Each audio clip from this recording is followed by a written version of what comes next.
Okay, I think we're up to about slide, oh, turn on this. Slide 93, I think, project management processes. Go away.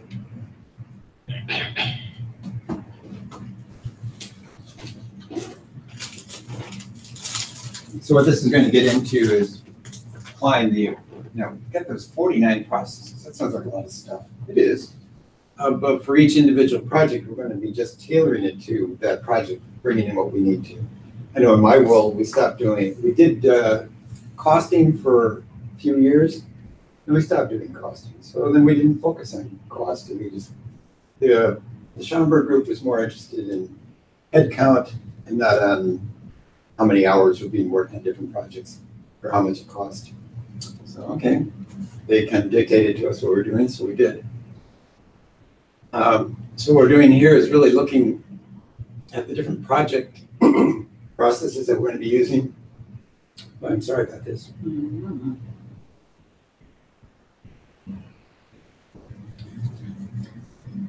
And one of the key things we talk about quite a bit is meeting stakeholder needs.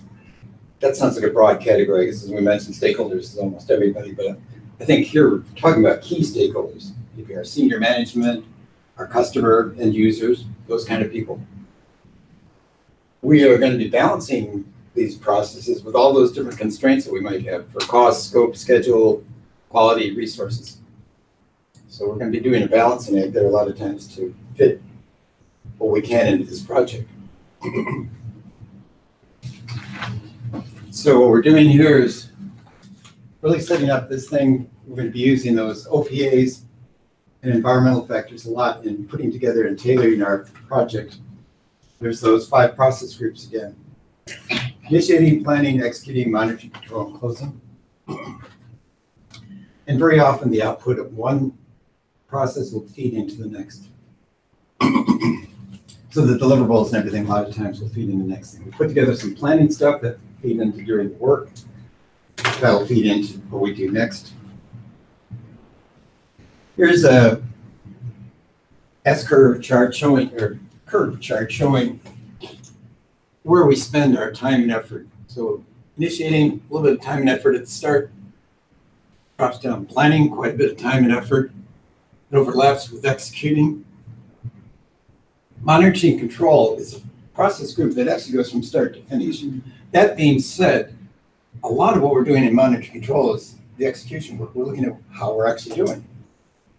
And then ultimately at the end, we'll have closing out the project.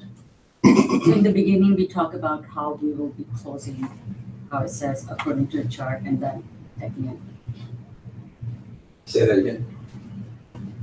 The level of effort, so closing process group, That also goes across, but in the beginning. No, this is the closing. Okay, sorry. Okay, I thought it was just the little square boxes. Good. Yeah, I'm glad I asked, because I was yeah. thinking the whole thing, and I was like, wait, how That's does that? initiating there, just that. Okay, section that's why I there. said, do they talk about it a little bit? How will we do it? Okay, cool. Yeah, good question. Yeah. So it's kind of similar, yeah. Yeah. I should have. It's another way to look at it. We're going to have things feeding in. We're going to have certain boundaries on the project we're doing. We're going to have to start and end date with it. Sponsor probably was going to feed some information in. We'll have some business documents and business case for doing this project, maybe the benefits management plan. And then within the main project work, we'll have our initiating, planning, executing, closing. And here again, you can kind of see where monitoring control is an overall overarching kind of thing. And when we're done, we're going to have our deliverables going to our customer and users, and then new things going into our organizational process assets, new records, new lessons learned, new schedules and costs. So in initiating, it's all those processes get us started. And I'm going to jump ahead a little bit. PMP has some nice charts in there. And these are in the slides, but also make it a little easier to read.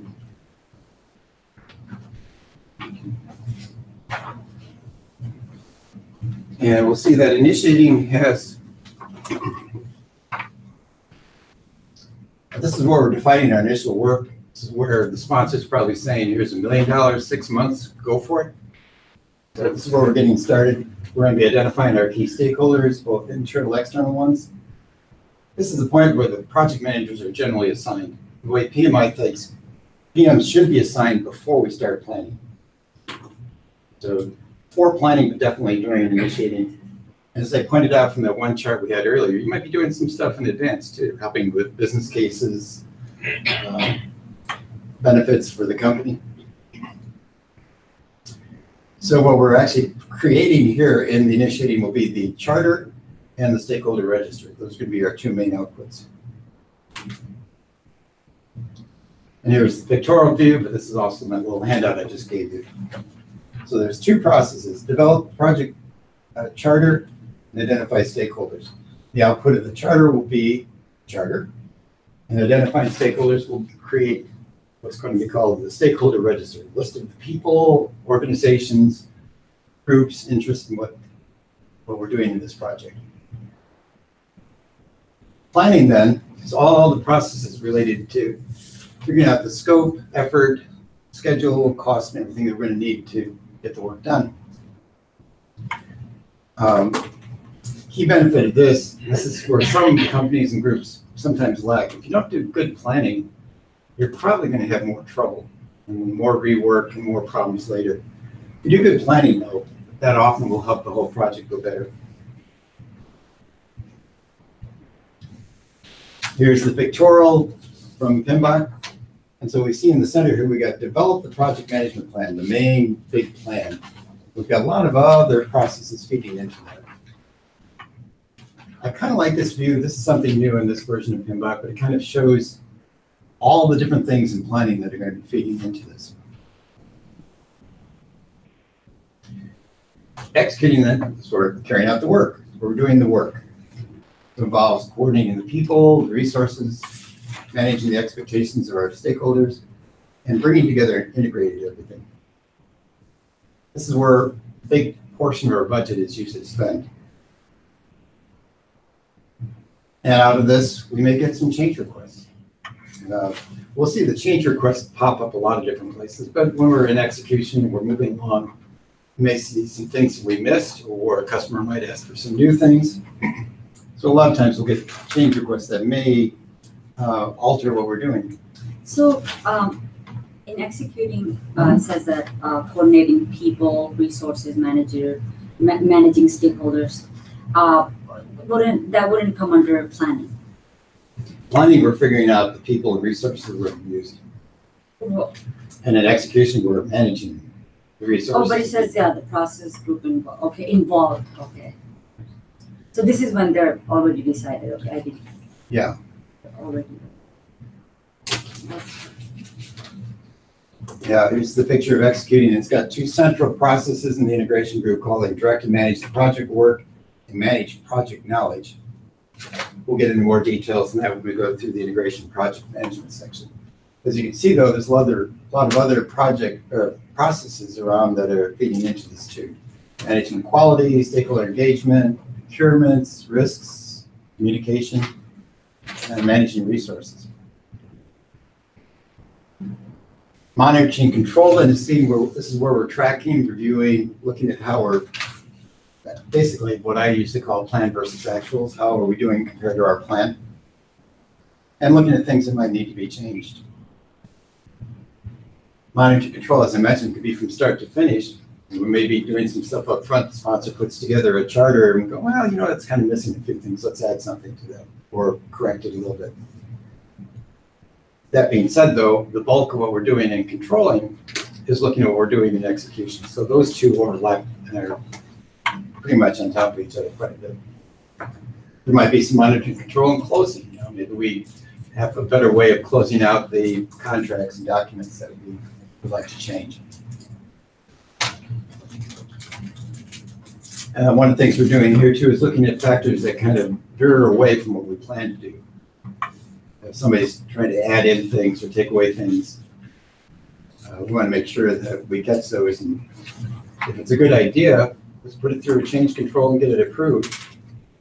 Not that great an idea. Let's make sure that we stop doing that and just keep focused on what we plan to do. Another picture showing all these different processes. And in the center here, we've got monitor and control the project work and perform integrated change control. So we've got two processes in monitor and control in our integration group that are going to work into this. Closing, everything we do at the end, the very end. Post reviews, documents, documenting the last lessons learned, getting the sign off from the customer, end users, perhaps the sponsor too. And we'll be adding lots of new stuff at this point, usually into our assets, into our organizational process assets. We may be using a tool, which I mentioned once in a while, PMIS, it's Project Management Information System. And it's seen as an enterprise environmental factor. It's just whatever tools our company uses. So finance may use certain things. We'll probably be using schedule and costing, but that may not be, we may not exactly own it. You know, they may use it corporate-wide, other groups use it. Maybe You have access to just that, right? Yeah, we'll access it and use it for doing our updates. If we terminate the project or terminate contracts, we make sure those folks get closed out too. And ultimately, at the end of it, we're probably going to be doing final assessments on our team members and releasing them from the project and releasing the resources. We had 20 tractors tied up doing construction. We're done. Let's send them back to the vendor or back to the warehouse or wherever they need to go. Is that like a 1 day, how long does that take for coding? They all have their own times and. That would vary, I think. You know, we're talking about a construction project, closeout might be a month. We're talking about a software project that we've got signed off by the customer and now they're using it, And then maybe within a day. So, yeah, I guess it depends on the kind of work we were talking about. But closing now, it just has one process, unlike what we had formerly in this old one. It's called closed project or phase. You might notice that they use the term project and phase sometimes interchangeably. I used to think it meant more that a phase was like in a big project where each thing was like a phase project in itself. That's not necessarily big, but we'll see that they define phase similar to that though in planning. We may go through initiating, planning, executing, putting the whole thing together that we use then in the next phase. So they use them kind of interchangeably.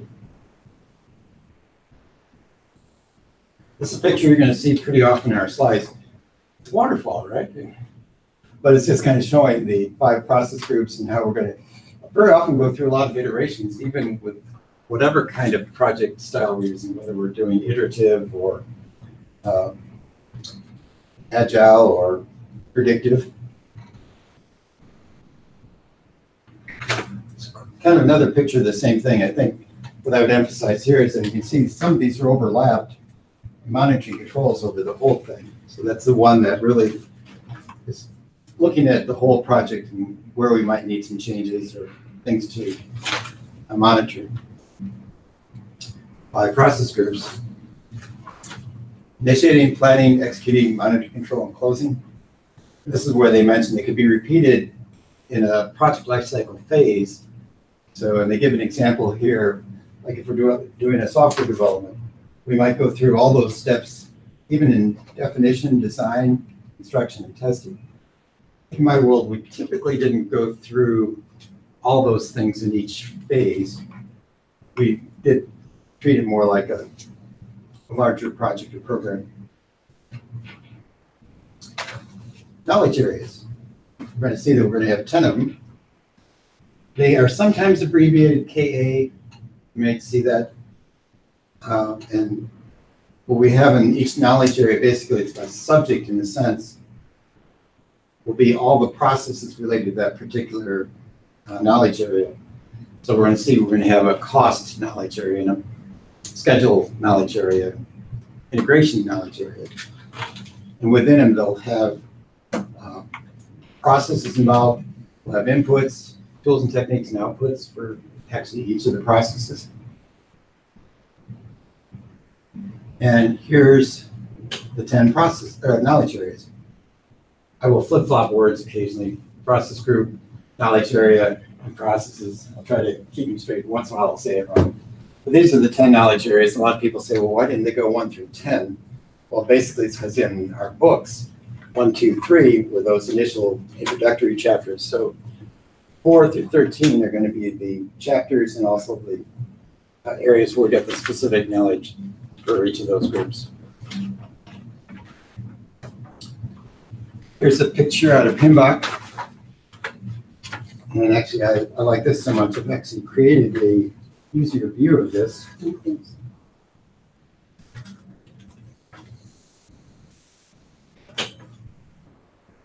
I've done one extra thing on this one too. You'll see some numbers at the bottom and along the side. It's not important right now, but later when you're looking at trying to memorize something like this, this can help. The numbers actually along the right side actually create a nice phone number. So like if you were trying to write this out and you had 6 things for integration and you know, oh, there's 7, I'm missing one. They could help with that. And as you can see, we've already seen this a little bit, but there's a lot of stuff in planning. We've got 24 processes in planning. It's almost half of our processes. 2 in initiating, 1 in closing, so the bookends are small. We've got 10 in execution and 12 in monitoring and control. So the questions will be asked as to what are the 4 or the 7 AAs for project integration management? You'll probably get a few questions like that. They might say, all of these are part of integration project management except, and then they might throw in something from cost or resources. You get a few of those, I think. Because I liked that chart, and PMI hasn't created a new one yet, I actually created this chart, which I would use more as a visual reference. I wouldn't try memorizing my group here. And actually, I arranged it the way they had it up there, and one of my students said, well, that's not in logical order because it goes initiating, closing, but that's right, got planning in the middle and everything, so that's why I've kind of rearranged it. So initiating is at the top, planning next, and so forth. You know how we have these? Mm-hmm. Can we, you know, this, can we just kind of break it down which one would fit in here or what? Oh, you know what I mean? So these project integration, of course, I mean, they're pretty, you can guess, I guess. Project integration management. Actually, they're gonna. So the chart on 23. Okay. Yeah, they're actually gonna fit okay. into a lot of things, because if you look at this, like for instance, Executing. integration project management is the only one that is in all 5 process groups. Scope, schedule, and cost are just in planning and controlling. Right. And then the later ones are in 3 or 4 groups. Which, that's a good lead into the next thing. Rita's book, she has this chart. She calls it processes. I would call it, what's process? I call it more like the activities that you do. And that's early on in her book, but I like what she does with it, because at the beginning of each chapter, she has that same chart in there highlighting what work is being done in a particular knowledge area. Thank you. And on the back side of this, I've also produced planning a little bit easier to read. Planning, the way she talks about it, is actually in more of a chronological order. So that's where this can be in. Mm-hmm. She doesn't say to memorize everything, but she does say to be aware of what's in each process group. In order to. Planning is in order. The others are not necessarily in order. So my recommendation is to become real familiar with the planning part, because that can be helpful. Similar to what we'll see later. Following this flow of work may help with some of those questions when they say all these are inputs into this, except, or Yeah, according to page 23 diagram, it's that is the one that's 31% is, no, executing is actually. executing is the largest two. Percent. Planning's got a pretty good chunk, but that's why I say That's, yeah, 24. planning, executing, monitoring, control is 80% of the exam. Those 3. Yeah. Initiating, closing, another 20%. Yeah, so just a little bit, yeah. But, This is another chart out of Rita, and I like this because, to your point, it shows what processes are in each process group. right. Initiating, or integrations across everything. Schedule, scope, schedule, and cost, just in planning and controlling. Some of the others are in 3 or 4 of the groups. And are they in that order too in the book? Because I didn't even look at the book, but are they in that order? Yeah, they go through integration, scope, schedule, cost. And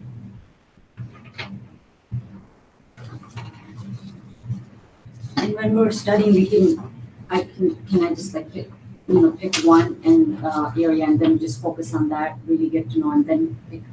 That's kind of the way our schedule's set up. So this afternoon, Yes, study for. we would be studying chapter 4. And this Right. morning up until now, we were basically studying chapters 1, 2, 3. Right. Me, I'm saying for the exam too. I think initially that's a good way to do it. Yeah. We'll see when we get to fast track, you can do the horizontal or you can do vertical. But I wouldn't do vertical right now. I would just do by chapter. By- Integration, cost, Right. schedule. Later, you could do it like, oh, I think I got this down pretty good. I wonder how I could do in just all the planning work. One thing about doing it by knowledge area, it's just all about that particular knowledge area. Do all of planning, it'll be a mix of all those different questions. Right, exactly. Yeah. There's one more handout. I got more than one, but one for now. This is a chart that actually came out of another book that we were using. And I updated it for this version. It's basically a flow chart showing how all these different processes go through. And I wouldn't worry about memorizing this. It's more of another pictorial maybe to help you visualize that a little bit easier. And I think I'll jump ahead and hand this out. I might have mentioned this, but Rita has a 2-page chart, the PMP prep folks, saying these are the things that you should read in PMBOK. Oh, that's great. Not all 600 and some pages. Oh. A couple of cases, it's pretty much that whole But this chapter. has a backside too. Oh, yeah, there's 2 sides to it. Oh, wow. But at least, yeah, this is good though. I like that, more focused. I generally recommend trying to read both all the way through. That is a lot of Like your friend reading read and a lot of 3 time times? consuming. Yeah, not 3 times like my friend did. A little bit about code of conduct and ethics. PMI doesn't have a specific thing. There's a little bit on page 3 and PMBOK talking about it. And later when we get to the ethics section, I'll be giving you handouts on it. On the PMI website, they have a couple nice short documents about code of ethics and responsibility. Chapter 14 in Rita's book, though, actually does cover that in a little bit more detail. So largely what they're trying to do, and this is a quote from him, is really help the profession gain a little bit more credibility as being an honest, good working group. And so they want people to be, honest, fair, responsible, and not discriminating. Even like we were talking about Laquan. Yeah. They'll give you inputs. Yeah. Yeah. No politics or that. It's a little bit about the role of the project manager. And there's 2 sections here, and I think this is in your schedule too. Chapter 3, section 3 is really about the role of the project manager, and then a little bit in that section 2, that part of the standards on 1.7 has a little bit more about the project manager. This is probably more from the predictive point of view, but PMI even says that even in the agile world, a lot of what we're doing is going to be similar. Not quite the same, but similar. So what we're doing as project managers, trying to lead the team and make sure that we achieve the objectives we're trying to build. Roles will vary, as we saw from those different kinds of organizations. One where project managers are low on the totem pole, might be more like consultants and helpers, not necessarily in charge. A lot of times we'll be involved doing analysis and evaluation even prior to initiating, which is where we had that one slide earlier where we talked about working on the business case or doing some of that pre-project work. Business realization is a term they started using more in the last version of PMBOK, but it's still in here. This is project we're doing. Does it make sense? Is it good for our company? It's going to be of some value, either monetarily or intangible, of giving our better name to our brand or something like that. Where is it? Oh, benefit realization. Benefits realization. Okay. I used to give a handout or two on that I got off the PM website. I think there's enough in there. It's not a big thing. But that's the actual term. That's what they call it. Business realization is one of the terms they use. Okay. And as I mentioned at the bottom, our role as project managers is usually very distinct from functional and operations tech managers. They usually have their other responsibilities and things that they're doing. I already showed this chart, so as far as looking at the project manager, though, we've got these spheres of influence. Some people we're going to work with very directly, some at a higher level, others maybe less direct.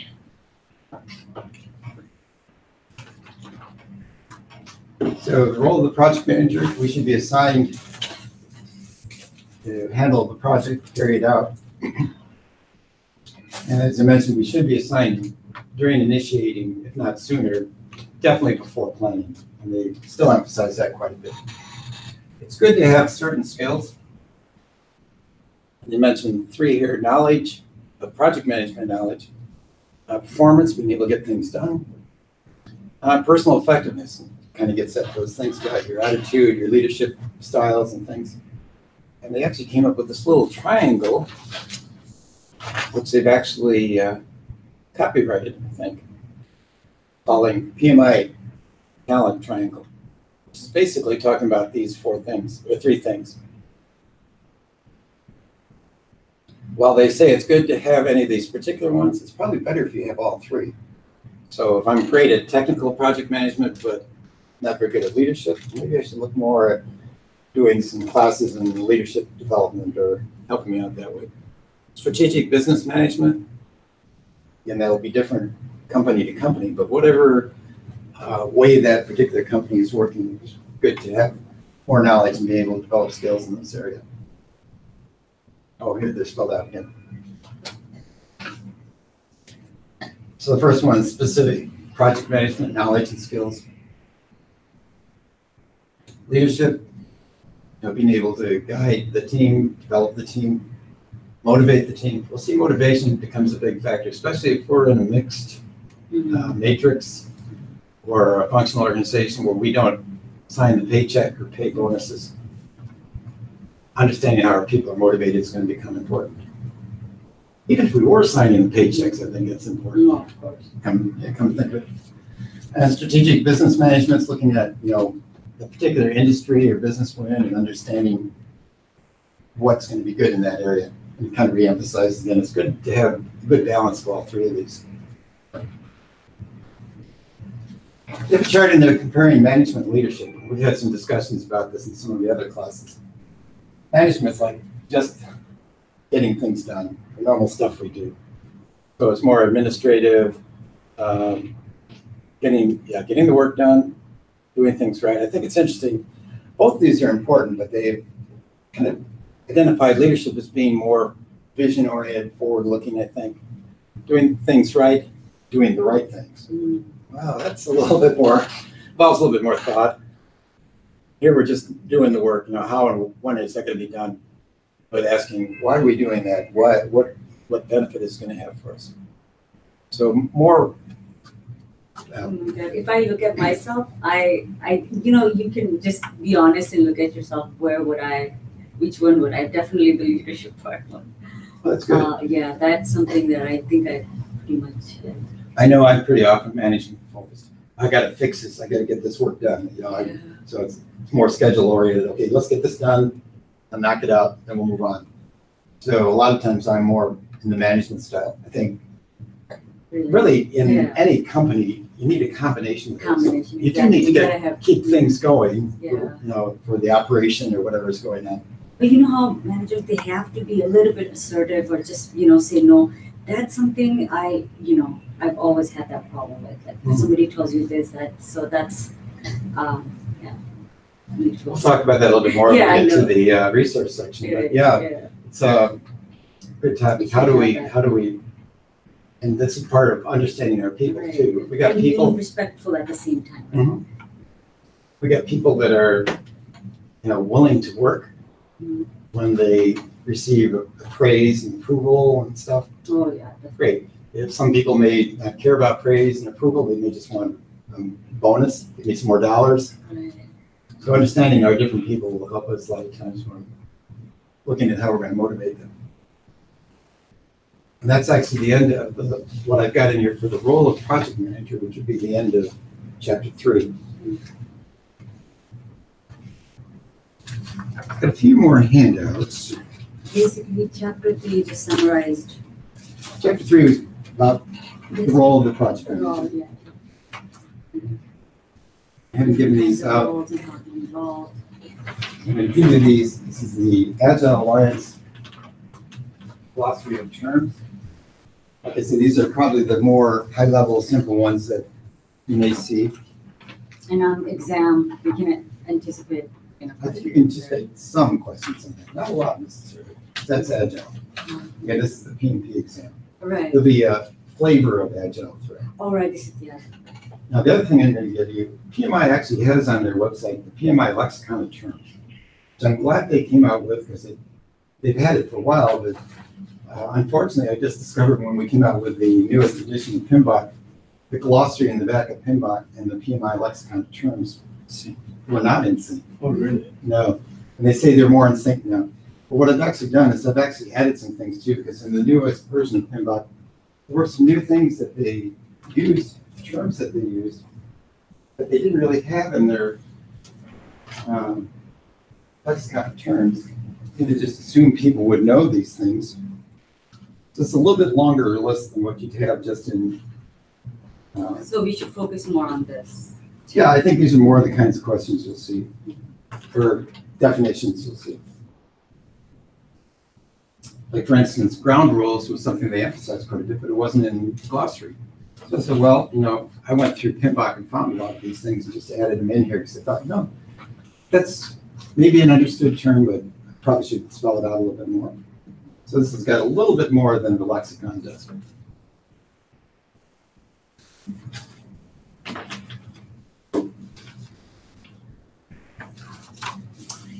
Perhaps I should have given this out earlier, but I've got a thing called, this is something you'll see that I do usually at the beginning of each chapter. It's just thoughts and terms about that particular chapter. This is one that kind of covers chapters 1 through 3 and gives some definitions about some of the things we saw in the slides, constraints, assumptions, 5 process groups.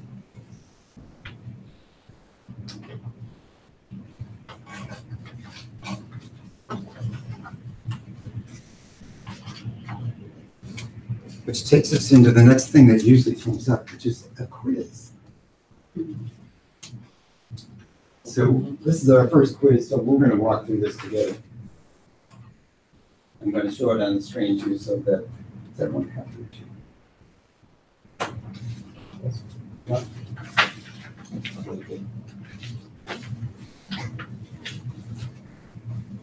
So I just made a acronym for that, IPEMC. So I just said in first each money count. In first each money count. Okay. I always mix up like that. Acronyms. Actually, we'll talk about that later, but mnemonics or acronyms Yeah, come are on. Yeah. good for helping a lot of Oh things. yeah. I still have this one. King Henry doesn't mind teaching.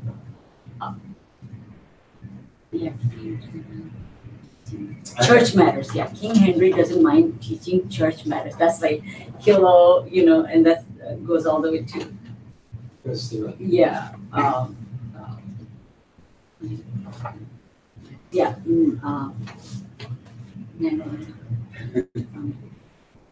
then I make a lot more. So, I remember one from my freshman year high school class. Kings played chess on famous game spots, which had to do with looking at the animal and plant kingdom,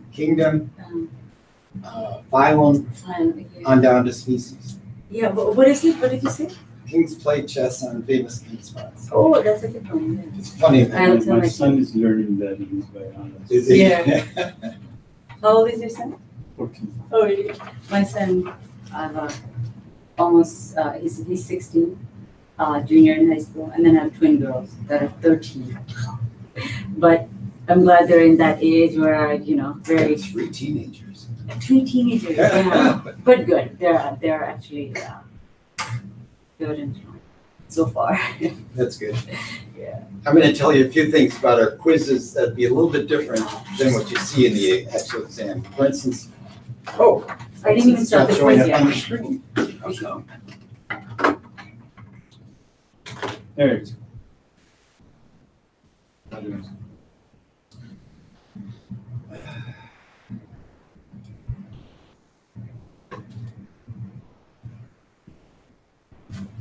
Are you saying no signal?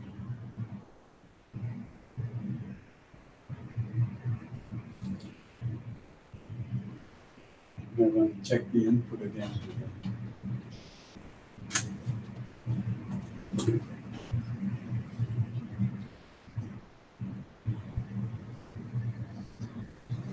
Yeah, HDMI 1, that's fine.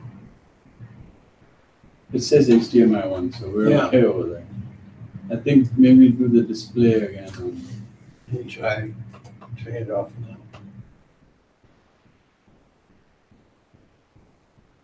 Nice dog.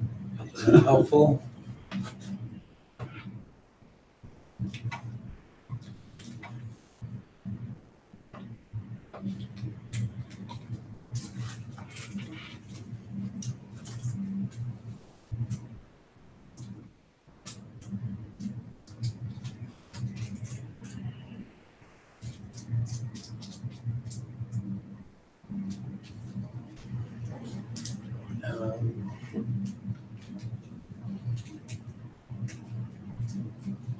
If I hit yes.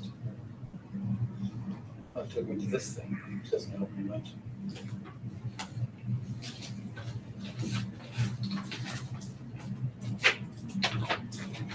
How can we get there last time?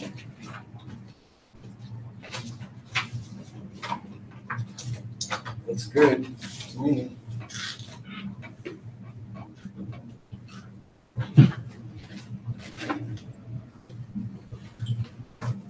Maybe the display went bad.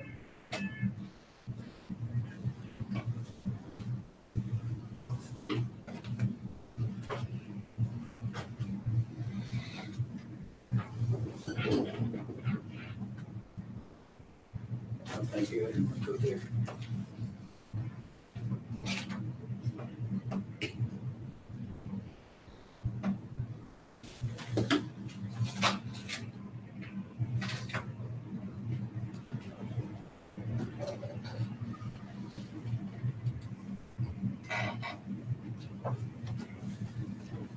Oh, yeah. Seeing I'm not sharing. That might have been. It made it sound like it wasn't connected. I don't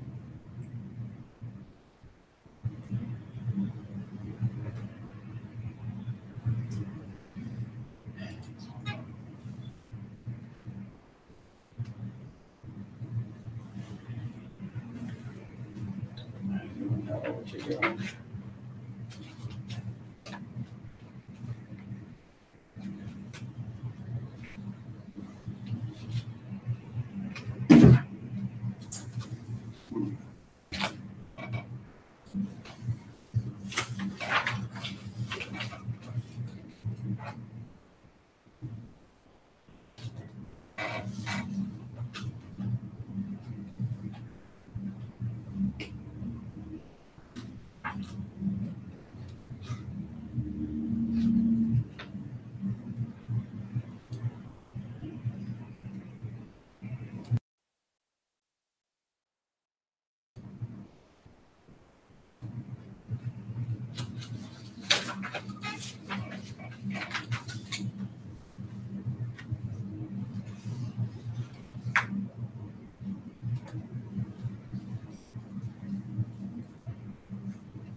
I've got your a bad way, I think.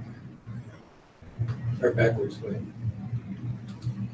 Just change sharing and just sharing on the screen up there.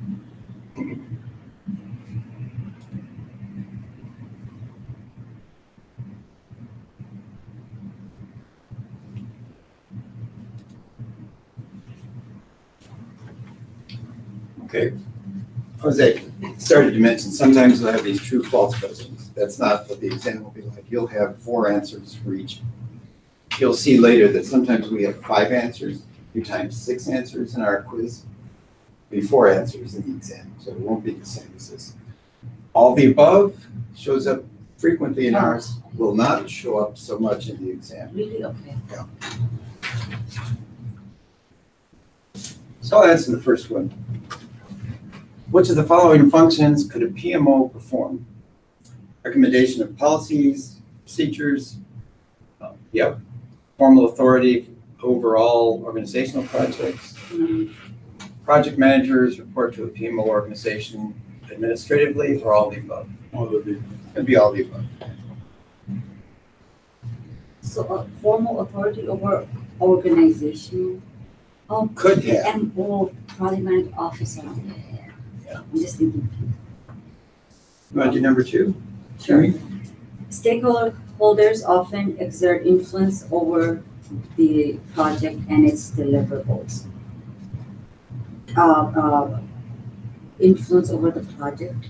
And wait, I answered true, but now I'm thinking influence the project and its It's good exam deliverables. again. Don't overthink these too much. A lot of them are pretty simple. Some of them are not so simple. In this case, yeah, The, stakeholders, especially our key ones, yeah, like the the customer, right. or sponsor, are going to have a lot of influence over what we're doing. I just thought about deliverables and I'm like, no, they're just involved in, about the project, but they are influenced, yeah. Yeah. Want to do number 3? The standard bell curve life cycle is typical of I choose all of the above. Yeah, all the above is correct. a project expediter is different from a project coordinator because the project expediter cannot make decisions, can make more decisions, reports to a higher level manager, has some authority. I'll help with this one unless you. I'm thinking, since they're the expediter, they have been given a little bit more decision-making power, so they can make more decisions, is what I was thinking. Actually, this is the way PMI defines it, and I think that's in my definition sheet too. Both of them are part of a project team, so they're not the project manager, they're parts of, lower down in the team. But the way they define it, the expediter is more like worker bee with no real authority, but the coordinator may have some ability to make decisions. Okay. So in this case, the expediter is A, cannot make decisions. So A. Also, the coordinator is higher. A little bit higher than the expediter. Expediter is more like maybe a worker. Oh. Well, I call them a worker bee. That's probably not nice, but doing a certain specific bit of work, maybe putting together some reports. So expediters just, if there's something wrong, they just, expedite it. No, I think the definition is a little bit different is what I'm hearing. So, project coordinator is higher than the project expediter. Right. Yeah. Right, but I'm just, what is it? I'm trying to think what they said in the definitions.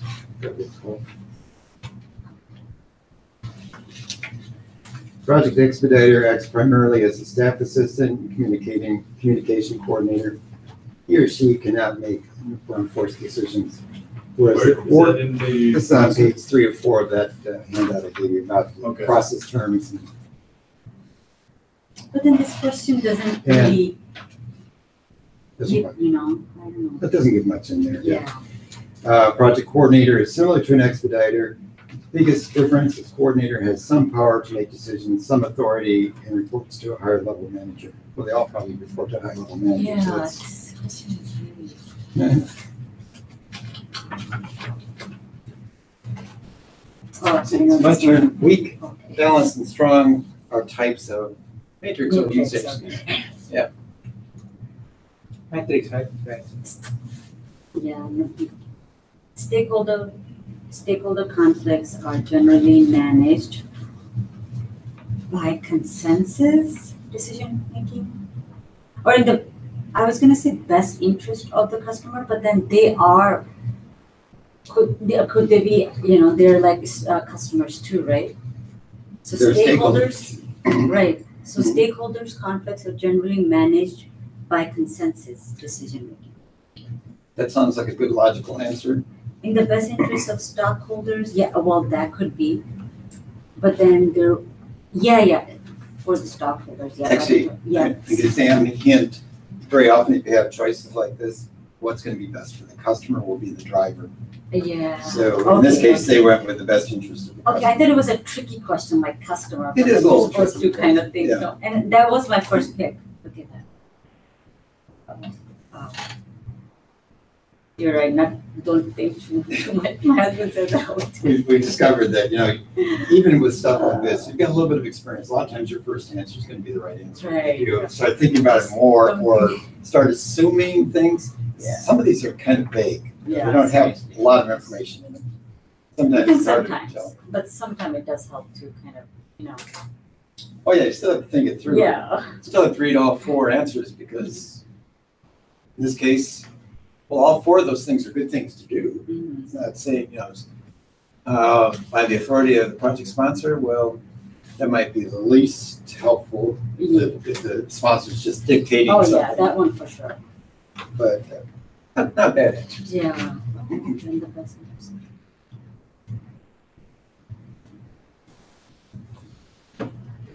Nice.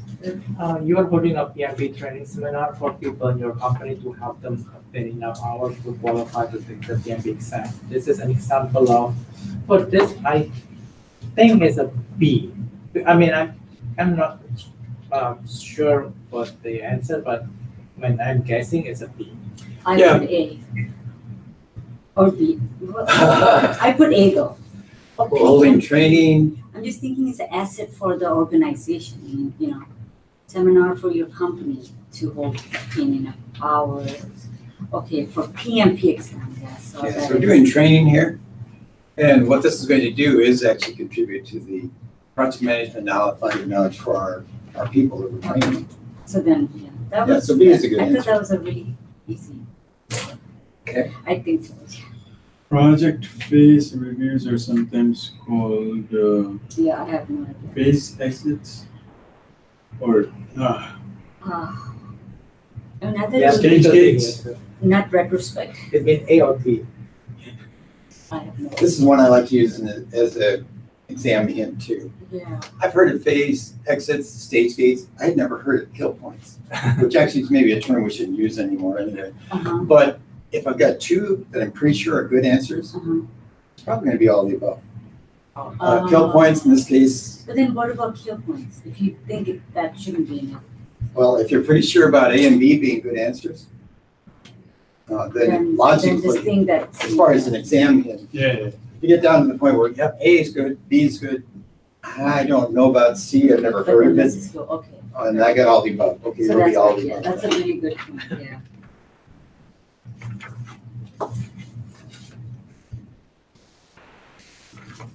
To be effective as a project manager is required to be an expert in project's underlying technologies. True. Not true. Really? False. If I've got 20 guys that are great on various kinds of software development, do I need to be a C++ and this and that, SQL expert, this and that? They usually don't even know the nitty. Well, some do, and in my world, a lot of those people were promoted into project managers, so they did have a good bit of knowledge about that particular area. But it's not necessary. Yeah. So it's false. Yeah. The risk or uncertainty level of a project increases as the project continues. Is highest at the start of the project? No. Is determined by project duration.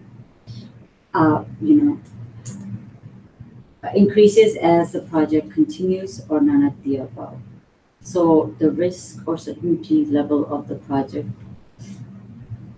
is determined by the project duration. So I put increases as the project continues. Do our risks get bigger and bigger and bigger as Right. we're going through it? Uh, Hopefully not. Not, but I mean, like, Hopefully you not. actually find out what is really going on. That's when you discover that if there are any risk.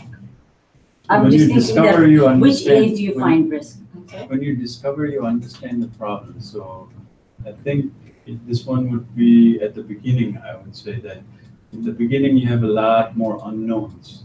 So the risk is the highest at the beginning, or uncertainty is the highest at the beginning. Right. Okay, because I was thinking, you know, which, You phase might be would thinking you- of efforts. Efforts would be effort high. no, yeah, I was thinking Right. which phase will have the most risk, Right. you know? Because they have, The slide 53 kind of shows that your risk and uncertainty is highest at the start. Hopefully, as we're getting more detailed, more collaboration, it'll drop makes down. sense. Now, the cost of changes go the other way, though. We have to make a change 6 months into the project that's major. So A, highest at the start of the project. Yeah. Risk. So I was thinking you've invested so much into the project and it's risky and you find out it didn't. Or it could be anytime, it could not, but yeah, they're asking which when is it. Sorry, go ahead. The optimal organization structure for the project manager to work in is usually in project-oriented organization, because functional would be the functional manager, the balance would be like could be both. So C. Yeah, C is good. And composite, we didn't really talk about composite, but that's some sort of mix too, which probably means we got more than one boss there too. So composite is a terminology here too, or is it just to? It's an actually incorrect terminology, but they put it there. That's a good question. So one of the things we'll see as we're going through this is they will come up with terms sometimes that are made up terms.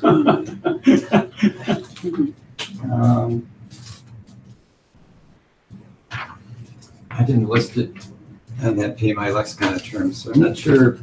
I think they might have mentioned that as one of those possible mixes.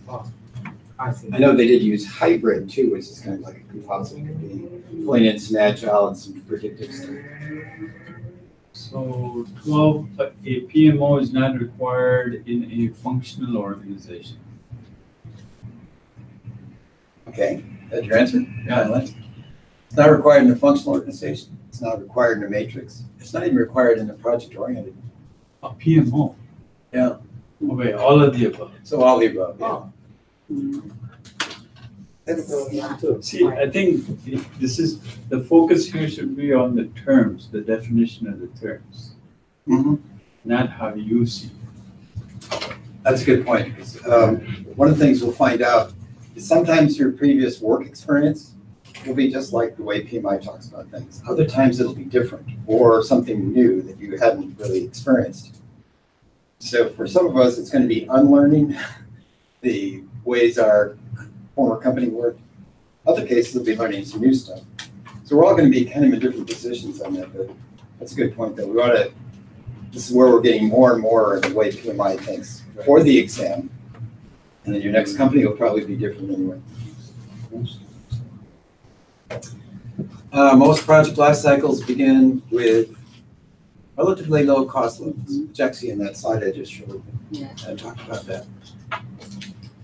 And the other two, C and D, are no. High probability of success at the start.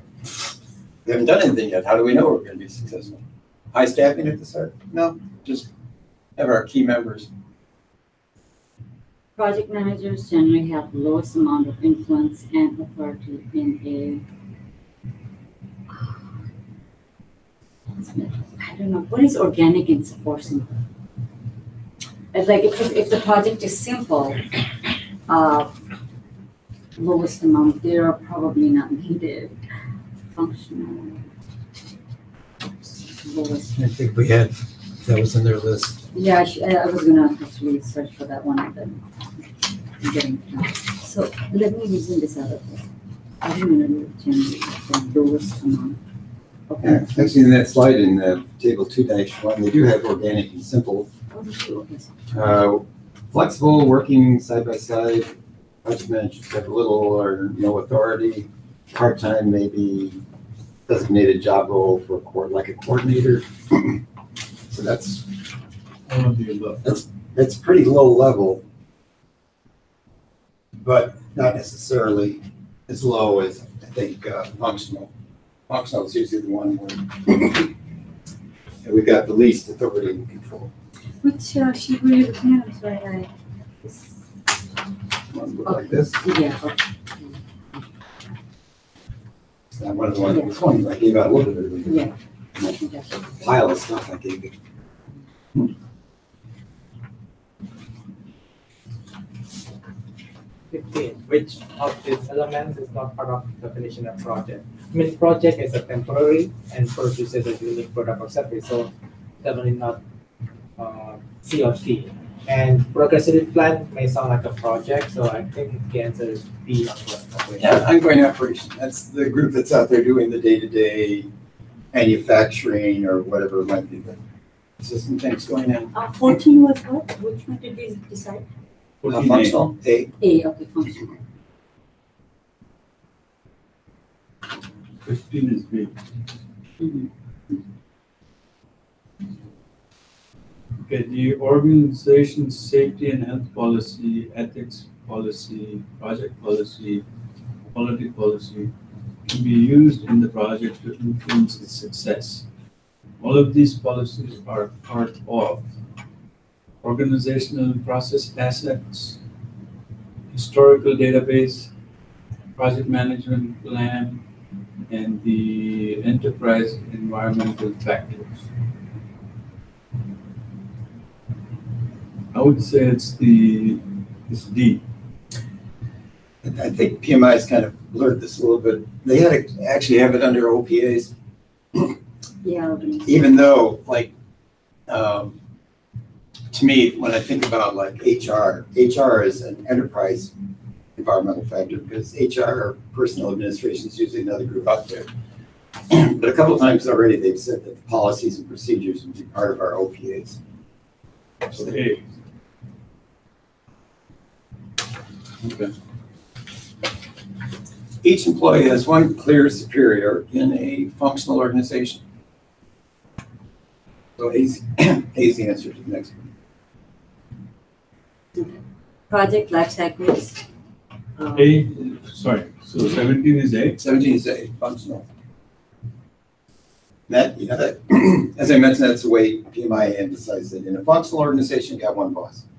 In a PMO or project-oriented, it seems kind of like one boss, but they still had those various functional groups listed underneath it for marketing, engineering, and stuff. So there must be at least some dotted line to somebody making sure you get paid and you schedule your vacations, that kind of thing. Still unclear on that, but we'll go with it. Project life cycles, B, have 5 distinct project life cycles phases. It's a good one where the word distinct, sometimes they're distinct, sometimes they're overlapped. So it's kind of saying that they'd be. Provide manager review, always standardize, follow strict guidelines. Okay, that's for sure not. Provide managers and follow.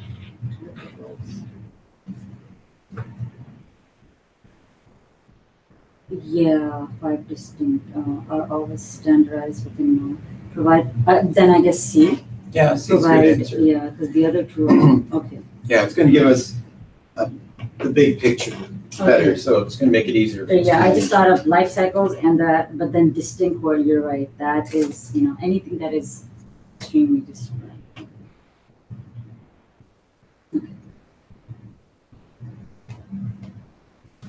John? Go on. 19, what is provides a comprehensive, consistent method for controlling the project and ensuring its success? Here, I think the governance office usually doing the controlling, so I would guess a D. Yeah, C is good. Now, this is, of course, early on, but we haven't even talked about earned value techniques. I don't know what that would be tied in. Strategic planning meeting, well, it's a planning meeting, but doesn't necessarily just how to monitor control. Charter just gave us that upfront stuff, so yeah, Pete's a good answer for this one.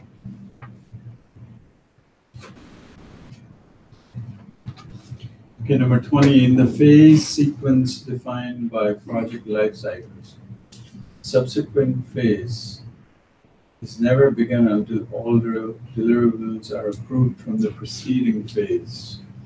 I think this is false because you can technically start something before the previous phase ends. Yeah. That's where that overlapping of the phases, my world, we were still doing software development and we started testing.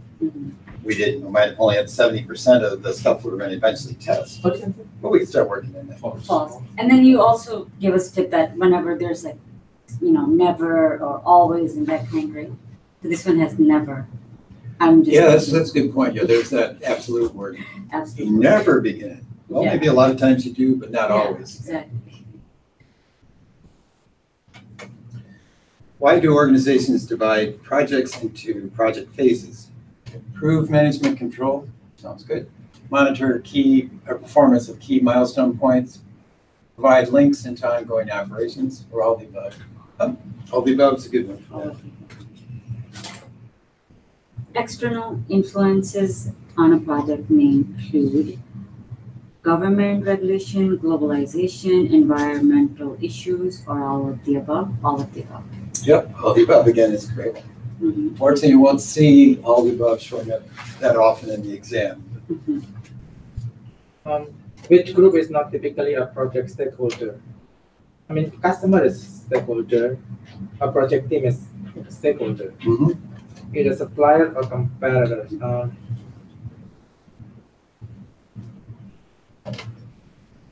Supplier is an external stakeholder usually. Yeah. Mhm. That's why I So said- competitors. Yeah, competitors. And as I mentioned when we had that the stakeholder slides, usually competitors are not, we kind of blurred it a little bit Yeah, by that I making them remember. one of our vendors.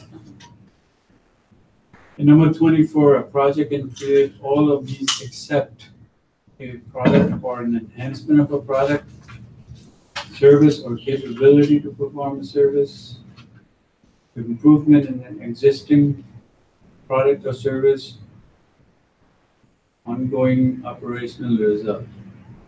I guess ongoing operational results is going to be separate, Yeah, that's the operation. That's what they're doing.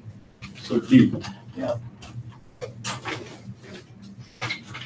we're getting into some of the wordy questions. Oh, More? Oh, you always get the thing. Turn the page. Yeah, pretty much. Now, this is one where I might read the question first, what should you do? But then I might not, I'd probably just read through it. You're considering creating a project management office, PMO, in your organization, and have solicited opinions from some senior managers. First representative recommends that the PMO should manage all projects in the organization. Second believes PMO should handle large projects budgeted over a defined dollar amount. Third thinks the PMO should simply provide support to the department project managers. What should you do? These are all going to be, I think, decent answers. Go with the first representative's opinion because Project Management Office is intended to be the central repository for all project information and management of all projects. Go with the second response or opinion because it's not practical for the Project Management Office to manage all projects. Well, maybe not. Most important projects should be managed by a focus group of trained project professionals. Sounds good. Get other opinions from representatives, employees. Begin the process of gaining authority and formal approval before implementing any of the three choices. So in this case, it's more of a sequential thing. What do we do first? I mean, they're just considering creating a PMO.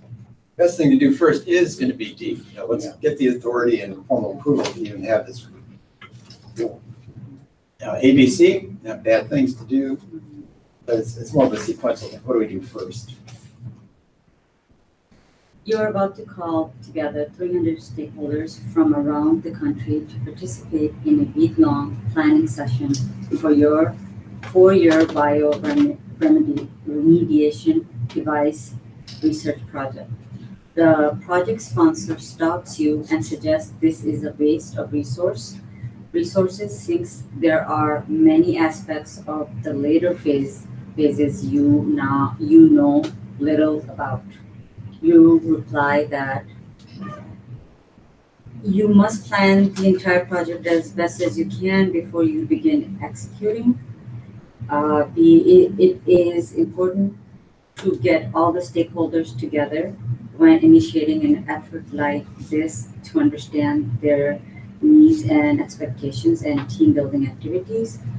And C, you should say, he is right. You will use rolling wave planning, inviting stakeholders for the first 2 phases. Or D, he is right. You should do as much as planning yourself as possible to avoid the time and expense of getting stakeholders for a meeting.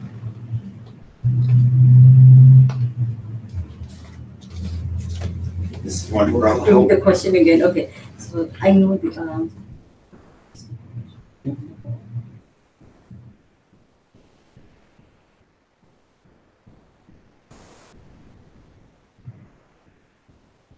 I mean, you should have some knowledge, but then B sounds good. You know, important to get all the stakeholders in the same room. Try to come to a consensus and team building activity and what are the expectations and. So this says. B is good. A I would throw out because it says I plan it all before I start executing. Right. Well, that shouldn't be solely. And D isn't too good. I gotta plan everything out. Don't waste time and money on bringing everyone together. Right. I'll help with this a little bit. The term rolling wave planning is this idea that for very near-term stuff, we plan out in great detail, assign the resources, the people involved, and stuff that's further out in the future, we may have at a higher level, and then as we get closer to it, we'll develop it out and manage it more carefully. In my world, that was what we did a lot. Engineering and the development work planned out in great detail. Testing, 6 months, 8 months out, probably they had it at a higher level. And as we got closer to it, they detailed it out, assigned the people and resources. When it comes to it, When right? it got So closer. backlog, you just bring it up. Okay. So that's the idea of rolling wave planning. And actually, I thought it was interesting too. Rolling wave planning is used in Agile too.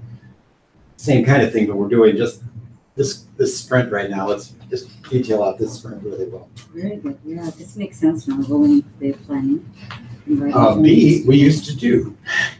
We used to have these great gatherings of people from Phoenix and Yeah. Dallas and bring them up to Chicago Yeah. That. and get an outside facilitator to actually help us through putting Post-it notes all over the wall, doing a lot of brainstorming and stuff.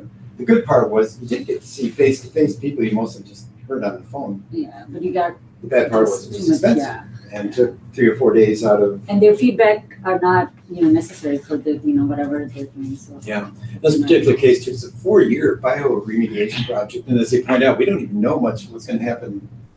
Right. year 3 and this makes 4. sense, yeah. So C is the right answer? Yeah, C is a good answer. I love these quizzes. I think they really help us when we talk about it. Oh, Why not B again? I'm sorry, I didn't get it. Why not B again? Why not, The answer as a B. What's wrong with the B? B's not bad, but the way they're thinking though that, and again, it's a 4-year project, we don't even know a lot of the later phases, so I'm not quite sure how we're even pulling everyone together for it. Meaning like it won't do any benefit at all by putting people Like, together. Bring them all why together. bring all these? There's some real good things about that, like I say, you get to see people face to face. Yeah, I agree, that's a really good thing. So you do C because you just putting together the important people. Yeah, from the to first couple understand. phases, we'll really focus on that, get that knocked out. And the people in year 4, they might come there and enjoy a meal with us and have fun. Well, I'll- given today's environment, you might not have the same people. Oh, 4 years 3 out, years, yeah, they may be, current people are laid off, they've hired new people. reorganized again. That's right. Those kind of things, I'll yeah. give you a little example, just a quick one. My cousin is getting married just a couple of months ago, and we at my house I organized dances, 5-6 different dances with 4 kids, 5, all this. So I invited one day everybody. So and then nobody was doing anything. So then I decided, whoever's doing this song, you just come. That's it. I don't want other people because they talk this that. You just come, we do it, focus on this, and then when we're focusing on the other, then you come, So that's why it was more that. More focused. Yeah, exactly. So that Specific reminds group. me of that, right? Yeah.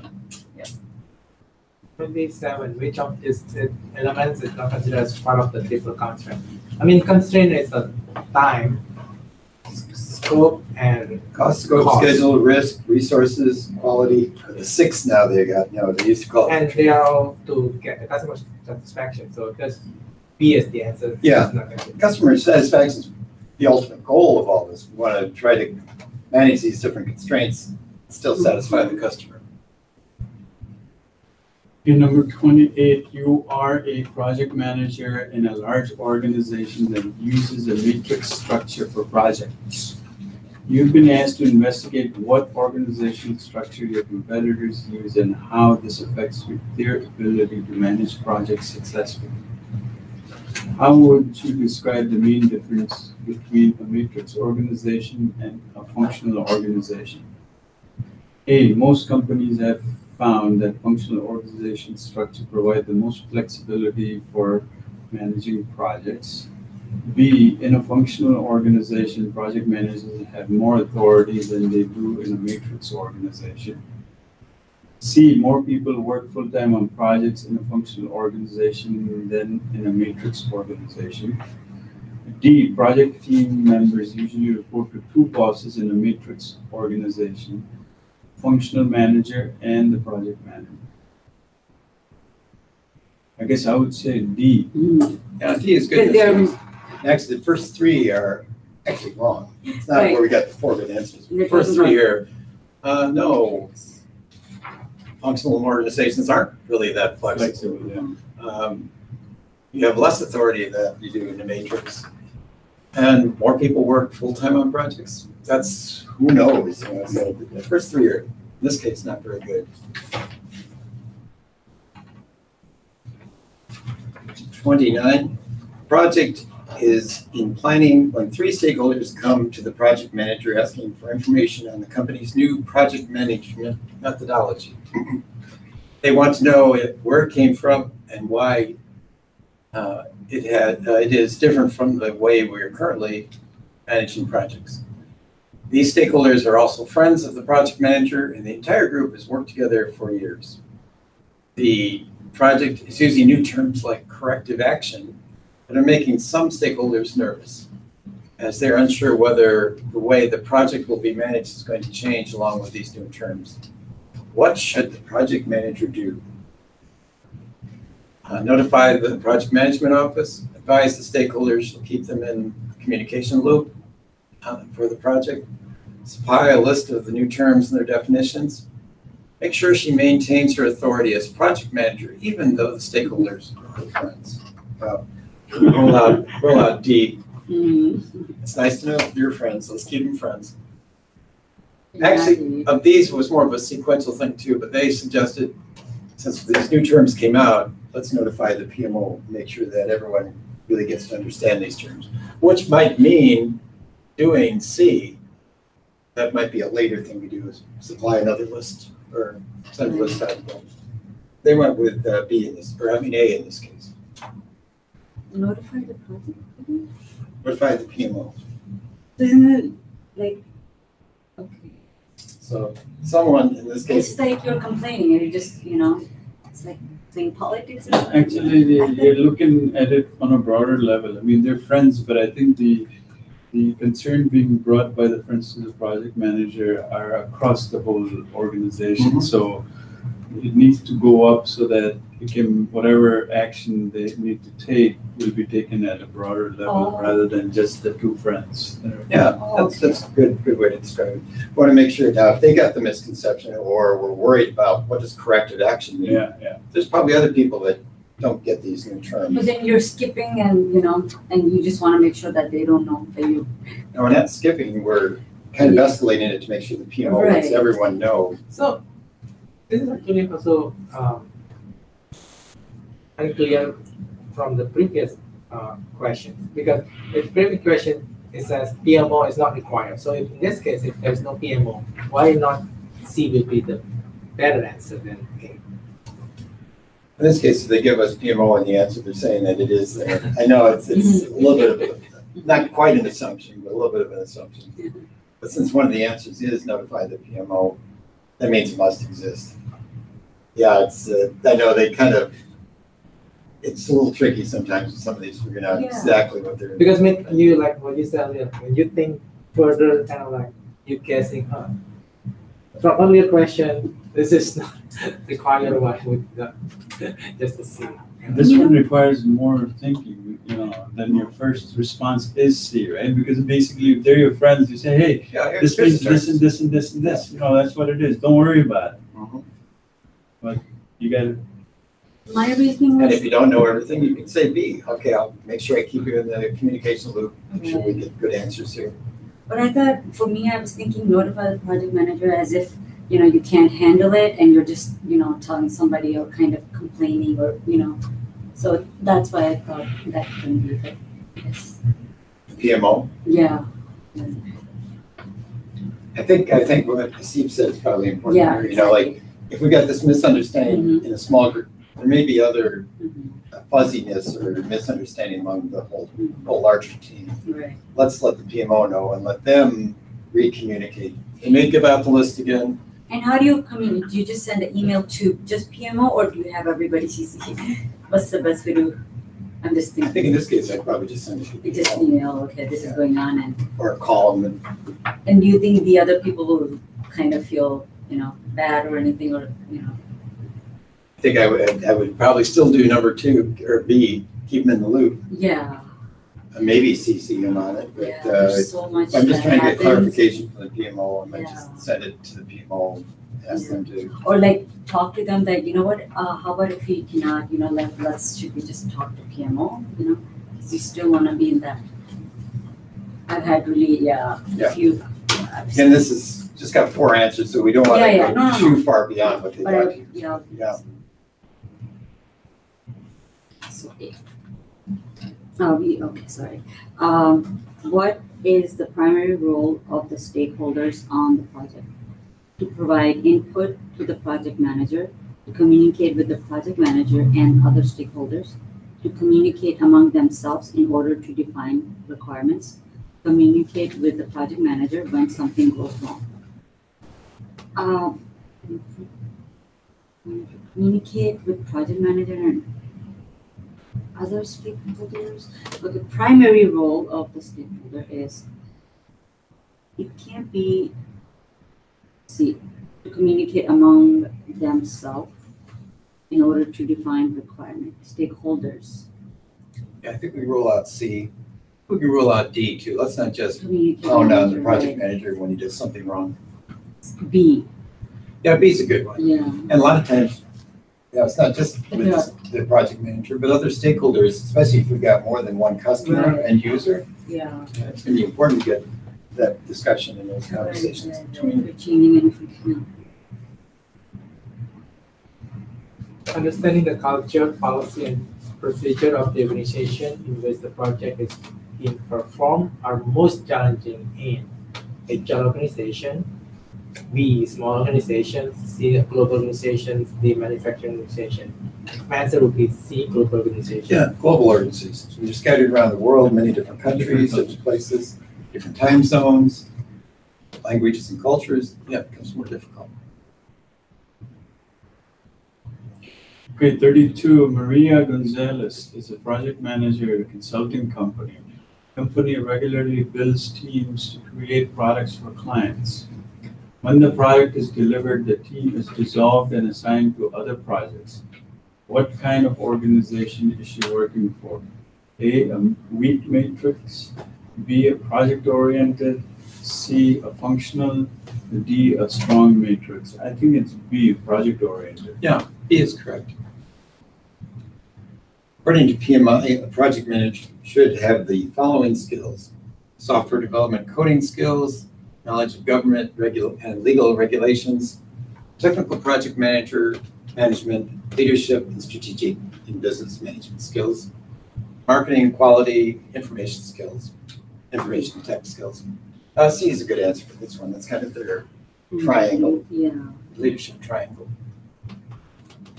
Project development life cycle can be incremental, iterative. I know those two, and predictive. So there are two for sure. I know that. I don't know. So all of the above.